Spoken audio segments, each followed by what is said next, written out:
അപ്പോൾ ഇന്ന് ഞാനൊരു ഡീപ്പ് ക്ലീനിങ്ങിൻ്റെ ഒരു വീഡിയോ ആണ് കാണിക്കുന്നത്. ഇത് നമ്മൾ വർഷത്തിൽ ഒരിക്കലെങ്കിലും നമ്മൾ ചെയ്തിരിക്കേണ്ടതാണ്. എന്താണെന്ന് വെച്ചാൽ നമ്മൾ എല്ലാ വിൻഡോസും ഡോർസും അതെല്ലാം കൂടെ ക്ലീൻ ചെയ്യാൻ പോവുകയാണ്. കാരണം എനിക്ക് പണി കിട്ടിയിട്ടുണ്ട്, അതുകൊണ്ടാണ് ഞാൻ പറയുന്നത്. ഇത് നമുക്ക് നോക്കുമ്പോൾ നമുക്ക് നല്ല വൃത്തിയായിട്ടൊക്കെ തോന്നും, പക്ഷേ അതിൻ്റെ ഇടയ്ക്ക് നമ്മൾ ഈ ചെറിയ ചെറിയ പ്രാണികളെല്ലാം ഇങ്ങനെ ചത്തൊക്കെ കിടക്കുന്നുണ്ടാവും. അത് കിടന്ന് പിന്നെ പൊടിയും കൂടെ അടിച്ച് കുറേ ഒരു 2-3 വർഷം കഴിയുമ്പോഴത്തേക്കും ആകെ അത് വൃത്തികേടായിട്ട് പോവും. പിന്നെ നമുക്കത് ക്ലീൻ ചെയ്യാനും പറ്റില്ല. പിന്നെ നമുക്ക് പുറത്തുനിന്ന് ആളിനെ വിളിക്കണം. അങ്ങനെ എനിക്ക് എൻ്റെ ഒരു റെൻ്റൽ ഹോം അങ്ങനെ പറ്റിയിട്ടുണ്ട് കേട്ടോ. അപ്പോൾ അതിനായിട്ടുള്ള ഒരു ക്ലീനിങ് ആണ്. രാവിലത്തെ ബ്രേക്ക്ഫാസ്റ്റ് കഴിഞ്ഞ ഉടൻ തന്നെ ഞാൻ ക്ലീനിങ് സ്റ്റാർട്ട് ചെയ്തിട്ടുണ്ടായിരുന്നു. അപ്പോൾ ഇന്നിവിടെ മൺഡേ ആണ്, അതായത് പബ്ലിക് ഹോളിഡേ ആണ് കേട്ടോ. അപ്പോൾ അതുകൊണ്ട് തന്നെ ഇന്നെല്ലാവരും വീട്ടിലുണ്ടായിരുന്നു. അപ്പോൾ എനിക്കും ഇന്ന് ജോലിയില്ല. സാധാരണ ആർക്കെങ്കിലും ഒരാൾക്ക് ജോലി കാണുന്നതാണ്. അപ്പോൾ ഞാൻ വിചാരിച്ചു ഇന്നാണ് പറ്റിയ സമയം. അപ്പോൾ ബ്രേക്ക്ഫാസ്റ്റ് കഴിഞ്ഞ ഉടനെ തന്നെ തുടങ്ങിയില്ല എന്നുണ്ടെങ്കിൽ തീരത്തില്ല. അങ്ങനെ സ്റ്റാർട്ട് ചെയ്തിട്ടുണ്ടായിരുന്നു. അപ്പോൾ എന്താണ് മെയിനായിട്ട് ചെയ്യുന്നതെന്ന് വെച്ചാൽ നമ്മുടെ വിൻഡോസും ഡോറുകളും എല്ലാം ക്ലീൻ ചെയ്യുകയാണ് കേട്ടോ. ഇത് നമ്മൾ ശരിക്കും പറഞ്ഞാൽ വർഷത്തിൽ ഒരിക്കലെങ്കിലും ചെയ്യേണ്ട ഒരു കാര്യമാണ് കേട്ടോ. ഇത് നമ്മൾ ചെയ്തില്ല എന്നുണ്ടെങ്കിൽ നമുക്ക് പണി കിട്ടും.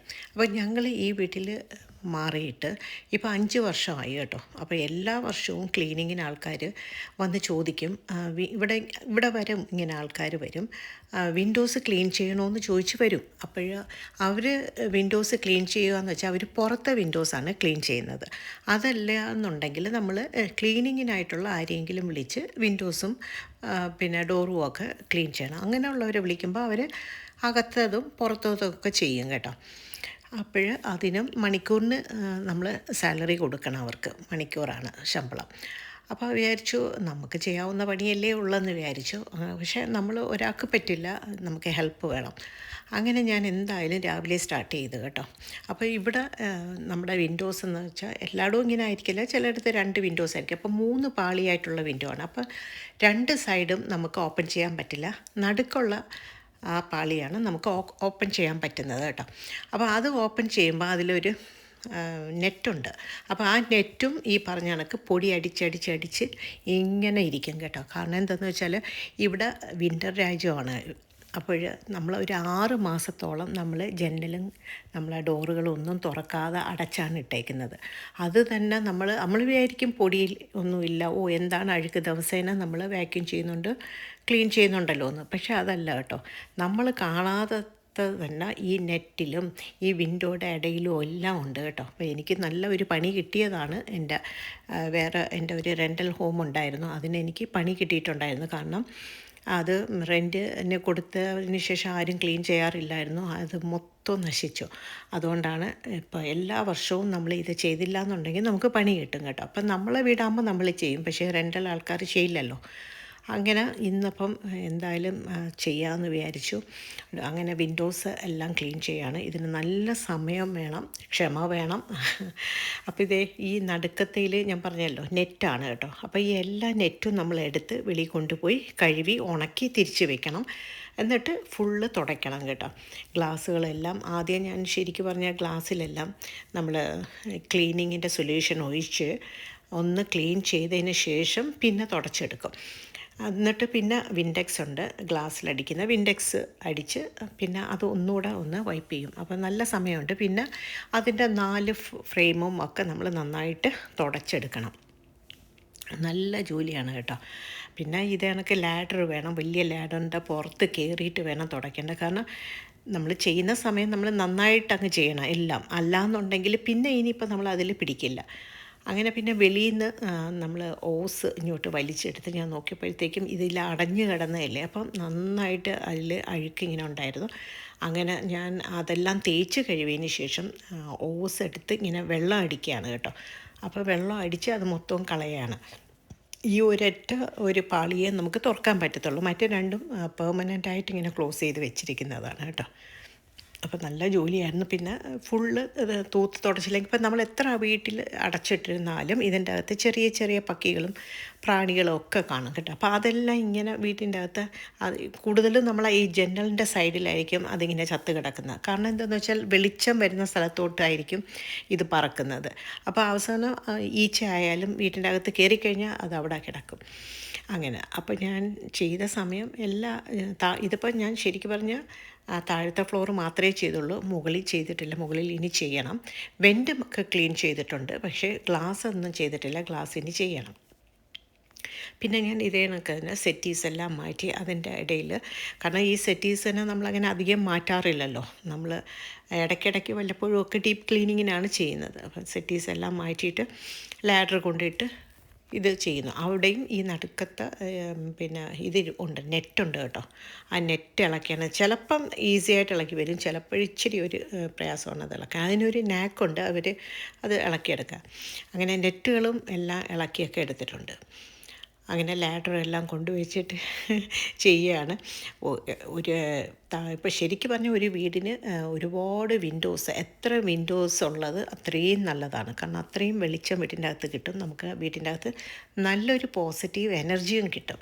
അപ്പം ഈ ജനലൊന്നും ഇല്ലാതെ ഇങ്ങനെ ഇരുട്ടായിട്ടുള്ളിടത്ത് എപ്പോഴും ഒരു നെഗറ്റീവ് എനർജി ആയിരിക്കും നിൽക്കുന്നത്. പക്ഷേ എത്രത്തോളം ജനലുണ്ടോ നമുക്ക് അത്രയും പണി കൂടുതലാണ് കേട്ടോ. അതെല്ലാവർക്കും അറിയാമല്ലോ. കാരണം ജനൽ കൂടുന്തോറും ഈ പറഞ്ഞ പോലെ വൃത്തിയാക്കലും കൂടിക്കൊണ്ടിരിക്കും. അങ്ങനെ പിന്നെ കുട്ടികളും ഒക്കെ ഉള്ളതുകൊണ്ട് അവരും കൂടെ ഒന്ന് ഹെൽപ്പ് ചെയ്യാൻ ഉണ്ട്.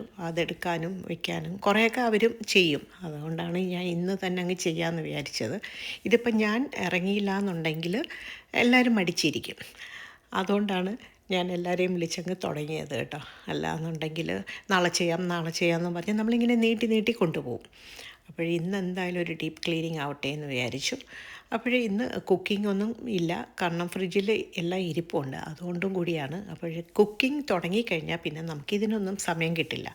അപ്പോൾ അതുകൊണ്ട് ബ്രേക്ക്ഫാസ്റ്റ് കഴിഞ്ഞ ഉടനെ തുടങ്ങി. അപ്പോൾ ഇതിൻ്റെ ഇടയിൽ നമ്മുടെ മോളുടെ പെറ്റ് ഓറിയോ ഉണ്ട്. അപ്പോൾ അവനിങ്ങനെ അങ്ങോട്ടും ഇങ്ങോട്ടും ചാടി കളിക്കുന്നു. അപ്പോൾ അവനെ കുറച്ച് നേരത്തേക്ക് വെളിയിൽ ഒരു കൂട് സെറ്റ് ചെയ്ത് അതിലോട്ട് ആക്കാമെന്ന് വിചാരിച്ചു. അവൻ കൂട്ടി കിടക്കില്ല, എങ്കിലും ഒന്ന് സെറ്റ് ചെയ്ത് അവനെ വെളിയിലോട്ട് കുറച്ച് നേരം ഇട്ടു. എന്നിട്ട് പിന്നെ നമ്മൾ വീണ്ടും ഡോറൊക്കെ തുടങ്ങി. ഡോറ് പിന്നെ ഒരുപാടില്ല, ഫ്രണ്ടും ബാക്ക്. ഇത് ബാക്ക് ഡോറാണ്. അപ്പം ബാക്ക് ഡോറും ഫ്രണ്ട് ഡോറുമേ ഉള്ളൂ താഴെ. അതും നമ്മൾ നന്നായിട്ട് ഒന്ന് തൂത്ത്. അപ്പോൾ ഈ ശരിക്കും പറഞ്ഞാൽ ഡോറും ഗ്ലാസും മാത്രമല്ല, ആ കട്ടളയും മൊത്തം തുടയ്ക്കും. പിന്നെ ഞാൻ ഭിത്തിയും ഒക്കെ ഞാൻ തുടച്ചിട്ടുണ്ടായിരുന്നു. കാരണം എന്താണെന്ന് വെച്ചാൽ നമ്മൾ ഈ കൈ ഇങ്ങനെ പിടിച്ചിട്ടാണ് തുറക്കുന്നതും എടുക്കുന്നത്. അപ്പോൾ ശരിക്കും പറഞ്ഞാൽ നമുക്ക് തുടയ്ക്കുമ്പോൾ തന്നെ നമ്മുടെ ആ വോളൊക്കെ തന്നെ നന്നായിട്ട് ക്ലീൻ ആവും കേട്ടോ. പിന്നെ ഇതൊക്കെ കുറച്ച് ബുദ്ധിമുട്ടാണ്, സമയവും കിട്ടാറില്ല. പിന്നെ ഇന്നിപ്പോൾ ഇങ്ങനെ സമയം ഉള്ളതുകൊണ്ടാണ് ചെയ്തത്. ലോങ് വീക്കെൻഡ് ആയതുകൊണ്ട് എല്ലാവരും വീട്ടിലുള്ളതുകൊണ്ടും നടന്നു. അല്ലെങ്കിൽ ഇത് നടക്കാൻ പാടാണ്. കുറേ നാളായിട്ട് ഞാൻ വിചാരിക്കുകയാണ് ഇതൊരു ഡീപ്പ് ക്ലീൻ ചെയ്യണമെന്ന്. അങ്ങനെ എന്തായാലും ഇന്നിപ്പോൾ അത് സാധിച്ചു. അങ്ങനെ പിന്നെ ലാഡറിൻ്റെ പുറത്തൊക്കെ കയറി നിന്ന് വേണം ചെയ്യേണ്ടത്. അപ്പോൾ ലാഡർ എൻ്റെ സിസ്റ്ററിൻ്റെ വീട്ടിൽ നിന്ന് എടുത്തുകൊണ്ട് വന്നിട്ടുണ്ടായിരുന്നു ഇത്. അപ്പോൾ ഞാൻ വിചാരിച്ചു ലാഡർ കണ്ടപ്പോൾ വേറൊരാവശ്യത്തിനാണ് എടുത്തെങ്കിലും പിന്നെ ഞാൻ വിചാരിച്ചു ഇപ്പോൾ ഉടനെ കൊടുക്കണ്ട, എന്തായാലും നമ്മൾ കൊണ്ടുവന്നതല്ലേ, അപ്പോൾ അതെല്ലാം ക്ലീൻ ചെയ്തിട്ട് കൊടുക്കാമെന്ന് വിചാരിച്ചു. അപ്പോൾ ഞാനിവിടെ ഭിത്തിയെല്ലാം ഒന്ന് തുടയ്ക്കുകയാണ് കേട്ടോ. ശരിക്കും പറഞ്ഞാൽ ഭിത്തിയൊക്കെ തുടച്ചപ്പോഴത്തേക്കും ഭിത്തിയിലെ അഴുക്കൊക്കെ പോയിട്ടുണ്ടായിരുന്നു കേട്ടോ. അപ്പോൾ ഇത് കാണുമ്പോൾ വിചാരിക്കുമോ അതിൻ്റെ ഒന്നും ആവശ്യമില്ല എന്ന്.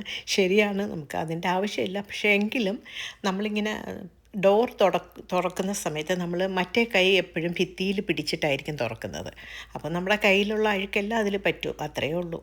ഇതൊരു വിൻ്റർ രാജ്യമായതുകൊണ്ട് തന്നെ 6 മാസത്തോളം വിൻഡോസും ഡോറും ഒന്നും തുറക്കാറില്ല. അപ്പോൾ അതുകൊണ്ട് തന്നെയാണ് ഏറ്റവും കൂടുതൽ പൊടിയുള്ളത്. എനിക്ക് തോന്നുന്നത് ഈ അടഞ്ഞു കിടക്കുന്ന വീടുകളിലാണ് ഏറ്റവും കൂടുതൽ പൊടിയുള്ളതെന്നാണ്. കാരണം പലപ്പോഴും കട്ടിലിൻ്റെ അടിയിൽ കാണുന്ന പൊടി കാണുമ്പോൾ എനിക്ക് തന്നെ അതിശയം തോന്നിയിട്ടുണ്ട്. ഇത്രയും പൊടി എങ്ങനെ വരുന്നു, ഇത് നമ്മൾ ഡോറൊന്നും തുറക്കാറില്ലല്ലോ എന്ന് എനിക്ക് തന്നെ തോന്നിയിട്ടുണ്ട് കേട്ടോ. അപ്പോഴേ നമുക്കറിഞ്ഞൂടെ, നാട്ടിലൊക്കെ തന്നെ ആയാലും പിന്നെ ആൾ താമസമില്ലാത്ത വീട്ടിലെ പൊടി കാണുമ്പോൾ ശരിക്കും പറഞ്ഞാൽ, കാരണം ഈ പൊടിക്ക് പുറത്തോട്ട് പോകാനുള്ള യാതൊരു വഴിയും ഇല്ല കേട്ടോ. അതുകൊണ്ടായിരിക്കണമെന്ന് തോന്നുന്നു. അപ്പം ഇവിടെയൊക്കെ ശരിക്കും പറഞ്ഞാൽ ഈ വിൻ്റർ രാജ്യത്ത് സമ്മർ വരുമ്പോഴത്തേക്കും എല്ലാവരും ഇതേപോലെ ഒന്ന് നല്ലൊരു ഡീപ്പ് ക്ലീനിങ് ചെയ്യണം കേട്ടോ. പക്ഷേ ഒരുപാട് പേര് ചെയ്യുന്നവരുണ്ട്, പക്ഷേ അവർ തനിയെ ആയിരിക്കത്തില്ല, അവർ പുറത്ത് ആളുകളൊക്കെ കൊടുക്കും ചെയ്യാൻ. അപ്പോൾ ഇത് വെൻ്റാണ് കേട്ടോ, എല്ലാ മുറികളിലും ഇതേ കണക്കുള്ള വെൻ്റുണ്ട്. ഒരു തരം നെറ്റ് ഇതുപോലെയാണ്, ഒരു ചെറിയ ഒരു വിൻഡോ പോലെയാണ്. അപ്പോൾ അതുമൊക്കെ ഇളക്കിയെടുത്തു. കാരണം അത് ഇളക്കിയപ്പോഴൊക്കെ അതിലൊക്കെ നിറച്ചും പൊടിയാണ് കേട്ടോ. കാരണം ഞാൻ പറഞ്ഞില്ലേ, സെയിം ഈ 6 മാസത്തോളം ഉള്ള പൊടികൾ ഇതിൽ അടിഞ്ഞടിഞ്ഞിരിക്കുകയാണ്. അപ്പോൾ അത് നമ്മൾ സമ്മർ വരുമ്പോഴത്തേക്കും ഇതെല്ലാം ഇളക്കിയെടുത്ത് പുറത്ത് കൊണ്ടുവന്ന് കഴുകണം. അപ്പം ഞാൻ ഇതിൽ നമ്മുടെ ബേക്കിംഗ് സോഡയും പിന്നെ ഡിഷ് വാഷിൻ്റെ ലിക്വിഡും കൂടെ ഒഴിച്ച് കുറേ നേരം ഇതിലേക്കൊക്കെ തേച്ച് വെച്ചിരുന്നു കേട്ടോ. അപ്പോൾ അത് ഇങ്ങനെ തേച്ച് വെക്കുമ്പോൾ കാരണം അതിൻ്റെ കളറ് തന്നെ ഒരു മങ്ങിപ്പോയി. അപ്പോൾ അതുകൊണ്ട് ഇത് കുറേ നേരം ഞാൻ വെച്ചിട്ടാണ് പിന്നെ ഒരു ബ്രഷ് വെച്ചാണ് തേച്ച് കഴുകിയത്. ഇത് തേച്ച് കുറച്ച് ഒരു 10 മിനിറ്റോളം ഞാൻ വെച്ചിട്ട് പിന്നെ ഒരു ബ്രഷ് വെച്ച് കഴിയുമ്പോഴത്തേക്കും ഈസി ആയിട്ട് നന്നായിട്ടങ്ങ് വെളുക്കും. അങ്ങനെ പുറത്ത് കൊണ്ടുവന്ന് കുറേ വെൻറ്റുകളും പിന്നെ ഇളക്കിയ ഈ നെറ്റുകളും എല്ലാം കുറേ വാഷ് ചെയ്ത് വെയിലത്ത് വെച്ചിട്ടുണ്ടായിരുന്നു. ഭാഗ്യത്തിന് നല്ല വെയിലും ഉണ്ടായിരുന്നു കേട്ടോ.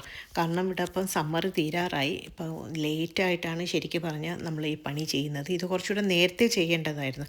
പക്ഷേ ഈ വർഷം മൊത്തത്തിൽ വെതർ വളരെ മോശമായിരുന്നു. കാരണം നല്ല തണുപ്പും പിന്നെ അതേപോലെ തന്നെ നല്ല കാറ്റും മഴയും ഒക്കെ ഉണ്ടായിരുന്നു കേട്ടോ. നല്ലൊരു വെതർ ഈ വർഷം നമുക്ക് അങ്ങോട്ട് കിട്ടിയിട്ടില്ല. അപ്പോൾ ഹസ്ബൻഡ് പുറത്തും ഇത് കണക്ക് ഡോറെല്ലാം നന്നായിട്ടൊന്ന് തേച്ച് കഴുകി വെള്ളം അടിച്ച് കഴുകുകയാണ്, വൃത്തിയാക്കിയാണ് കേട്ടോ. ഇതിപ്പോൾ നമ്മൾ അല്ലെങ്കിൽ തന്നെ എപ്പോഴും നമ്മുടെ ചെടികളൊക്കെ നനയ്ക്കുന്ന സമയത്ത് നമ്മൾ ഡോറിലൊക്കെ വെള്ളം അടിച്ച് വൃത്തിയാക്കാറുണ്ട് കേട്ടോ.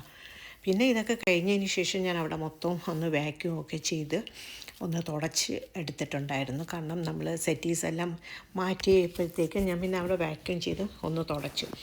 ഇത് ഞാൻ എല്ലാ ആഴ്ചയും ഞാൻ സെറ്റീസ് എല്ലാം മാറ്റി വാക്യൂം ചെയ്ത് തുടയ്ക്കാറുണ്ട്. എങ്കിലും ഇന്നിപ്പം ഡീപ്പ് ക്ലീനിങ് ചെയ്ത സമയത്ത് വീണ്ടും അതേപോലെ തന്നെ എല്ലാം സെറ്റീസെല്ലാം നീക്കി. കാരണം സെറ്റീസൊക്കെ കിടക്കുമ്പോഴത്തേക്ക് അതിൻ്റെ അവിടെ ഇരുന്ന് നമ്മൾ കുട്ടികളൊക്കെ എന്തെങ്കിലുമൊക്കെ കഴിക്കുകയും ഒക്കെ ചെയ്യുന്നത്. പിന്നെ അത് മാത്രമല്ല, നമ്മൾ ഇരിക്കുമ്പോൾ നമ്മുടെ സ്കിൻ തന്നെ ഇതേ കണക്ക് പൊഴിഞ്ഞു പോകാറുണ്ട് കേട്ടോ. ശരിക്കും അത് ആരും ശ്രദ്ധിക്കാറില്ല. നമ്മുടെ ഈ സ്കിന്നിങ്ങനെ പൊഴിയും, ഈ പഴയ ഡെഡ് സ്കിന്നിങ്ങനെ പോകാറുണ്ട്. അപ്പോൾ അത് തന്നെ ഇങ്ങനെ വീണ് കിടക്കും കേട്ടോ. അപ്പോൾ സെറ്റീസും ഞാൻ വാക്യൂം ചെയ്യാറുണ്ട്. ഒരു ഹാൻഡ് വാക്യൂം ഉണ്ട് ചെറിയൊരു, അത് ഞാൻ സെറ്റിയിൽ ഇങ്ങനെ പിടിക്കാറുണ്ട് കേട്ടോ എപ്പോഴും. അങ്ങനെ പിന്നെ ഫുൾ അവിടെ മൊത്തം ഇപ്പോൾ ഓറിയോ അവിടെ കിടന്ന് ഓടെയാണ്, മോളുടെ പെറ്റാണ്. അവൻ സമ്മതിക്കുന്നില്ല. എനിക്ക് പേടിച്ചാണ് ഞാനത് സെറ്റീസ് നീക്കിയത്. പിന്നെ അവിടെ ഹസ്ബൻഡും കുറേ മോപ്പ് ചെയ്ത് തന്നിട്ടുണ്ടായിരുന്നു അവിടെ എല്ലാം. പിന്നെ ഇതിനൊക്കെ ശേഷം പിന്നെ ഞാൻ നമ്മുടെ ഡൈനിങ് ടേബിളിൽ കിടന്ന ക്ലോത്തും ഒക്കെ ഒന്ന് ചേഞ്ച് ചെയ്യാമെന്ന് വിചാരിച്ചു. അതുമൊക്കെ ചേഞ്ച് ചെയ്തു. പിന്നെ പുതിയതൊക്കെ ഇട്ടെല്ലാം റെഡിയാക്കി സെറ്റ് ചെയ്ത് വെച്ചിട്ടുണ്ട്. അങ്ങനെ അപ്പോൾ ചെയ്ത സമയം പിന്നെ നമ്മൾ ഓരോന്ന് ചെയ്യും. പിന്നെ ശരിക്കും പറഞ്ഞാൽ ഫസ്റ്റ് ഫ്ലോർ മൊത്തം നന്നായിട്ട് ചെയ്തു. ഇനി മുകളിലത്തെ ഫ്ലോറിലുണ്ട്, ഇനി അപ്സ്റ്റെയറിൽ ചെയ്തിട്ടില്ല, അതും കൂടെ ഇനി ചെയ്യണം. അപ്പോൾ ഇതൊക്കെയായിരുന്നു ഈ വീഡിയോയുടെ വിശേഷങ്ങൾ. ജസ്റ്റ് ഒരു ക്ലീനിങ് വീഡിയോ ആയിരുന്നു. അപ്പോൾ നമുക്കിനി അടുത്തൊരു വീഡിയോയിൽ കാണാം. So see you next video. And then bye and take care.